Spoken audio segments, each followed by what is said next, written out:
इंसान दुखी उठाना ये परमेश्वर मर्जी नहीं है। માણસે દુઃખ ઉઠાવવું એ પરમેશ્વરની મરજી નથી. कष्ट उठाना परमेश्वर मर्जी नहीं है। કષ્ટ ઉઠાવવું એ પણ પરમેશ્વરની મરજી मर નથી. जाना परमेश्वर मर्जी नहीं है। મરી જવું એ પણ પરમેશ્વરની મરજી નહીં इंसान હતી. खुशी से रहना यही प्रभु का मर्जी है। માણસ ખુશીથી રહે એ જ પરમેશ્વરની ऐसा મરજી છે. बोलो, परमेश्वर हमारे जिंदगी में क्या चाहता है? તો બોલીએ આપણે પરમેશ્વર આપણા જીવનમાં શું ચાહે છે? आप सब खुश से रहना प्रभु चाहता है। આપણે બધા જ ખુશીથી રહીએ એ પ્રભુ ચાહે છે. हमारा खुशी चाहने वाला हमारा परमेश्वर। આપણી ખુશીને ઈચ્છનાર આપણો પરમેશ્વર છે. हर एक इंसान खुशी से रहना करके प्रभु चाहता है, इसलिए खुश का जगह ये दिन वाटिका में रखा है। હરેક માણસ ખુશમાં રહે એના માટે પરમેશ્વરે ખુશીની જગા તરીકે એદન વાટિકા રાખી છે. हम बाकी लोगों का खुश को चाहता क्या?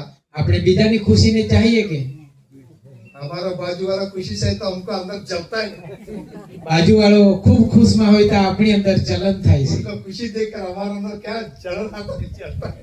તેઓને ખુશીમાં જોઈને આપણી અંદર ચલન આવે છે. आता नहीं आता? बोलो આવે છે કે નહીં? हाँ? हाँ, थोड़ा लोग का खुशी का चेहरा देखने से हमको गुस्सा आता है। क्यों हंस रहे? हाँ? ऐसा बोलते हैं। કેટલાકના ખુશીનો ચહેરો જોઈને પણ કેટલાકને ગુસ્સો આવે છે.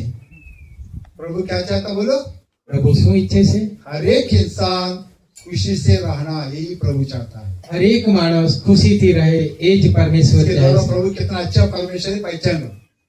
તો એના દ્વારા આપણે આપણો પ્રભુ કેટલો સારો છે તે ઓળખી લઈએ. इधर आने का बाद અહીં આવ્યા પછી कुछ दुख नहीं रहता, इधर કઈ જ દુઃખ રહેતું નથી. हमेशा खुशी रहता है। હંમેશા ખુશી રહે છે. Hallelujah, hallelujah, hallelujah. હાલેલુયા.